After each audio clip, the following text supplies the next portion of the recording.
टीपू सुल्तान अकेला, अंग्रेजों ने निजाम और मराठों को अपनी तरफ कर रखा है। त्रावणकोर में टीपू सुल्तान हमला करता है, लेकिन अकेले होने की वजह से टीपू सुल्तान ज्यादा दिनों तक टिक नहीं सकता है। नतीजा ये होता है कि निजाम, मराठा और अंग्रेज, निजाम इधर से, मराठा इधर से और अंग्रेज इधर से, बाकी त्रावणकोर की सेना चारों तरफ से मैसूर घिरा हुआ। अब चारों तरफ से सेना आ रही है, तो टीपू सुल्तान की भी सेना चारों तरफ बढ़ गई। टीपू सुल्तान जब शासक था उस समय मैसूर की जो राजधानी थी वो थी श्रीरंगपट्टनम। श्रीरंगपट्टनम। श्रीरंगपट्टनम।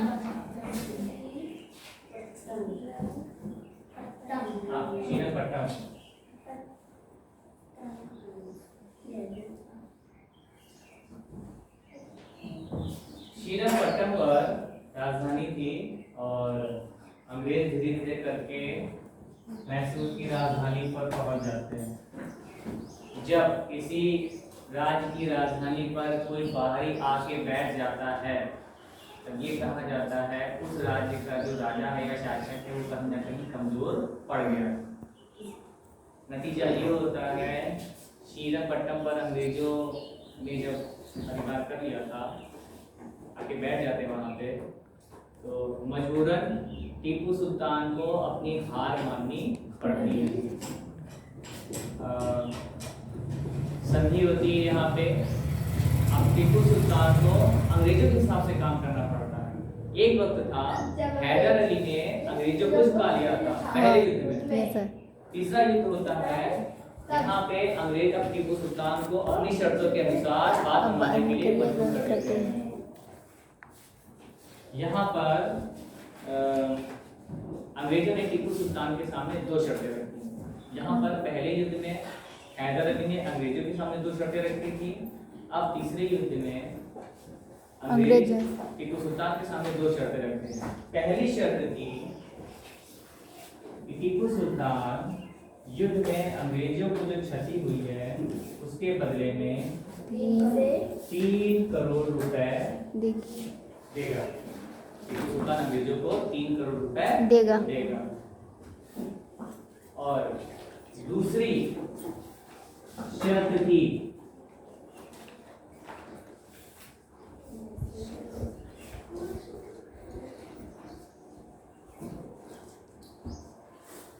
मैसूर के कुछ क्षेत्र निजामों को, मराठों को और अंग्रेजों को टीपू सुल्तान देगा। अब मैसूर इतना बड़ा है जो बिल्कुल हैदर अली के समय इतना बड़ा था। हैदर अली ने जीत के कुछ हिस्से इधर के जीते थे, कुछ इधर के, कुछ इधर के, थोड़ा सा बढ़ाना शुरू कर दिया, यानी मैसूर थोड़ा बड़ा था। अंग्रेजों ने जब शर्त रखी तो जो जीते हुए हिस्से थे वो तो एक तो चले गए, दूसरा मैसूर के जो क्षेत्र थे वो भी कुछ हिस्सा चला गया पेशवा या फिर मराठों के पास, कुछ हिस्सा चला गया निजामों के पास और कुछ हिस्सा चला गया अंग्रेजों के पास। यानी इतना बड़ा जो मैसूर था वो बट गया और छोटा सा हिस्सा रह गया टीपू सुल्तान के पास। अब अगर क्षेत्र छोटा हो जाएगा तो जाहिर सी बात है वहां पे जो पैदावार होती है वो कम हो जाएगी। Yes sir. पैसा कम होगा। और मैसूर में किसकी खेती होती थी? रेशम की। जंगल किसके होते थे? चंदन की लकड़ियों के।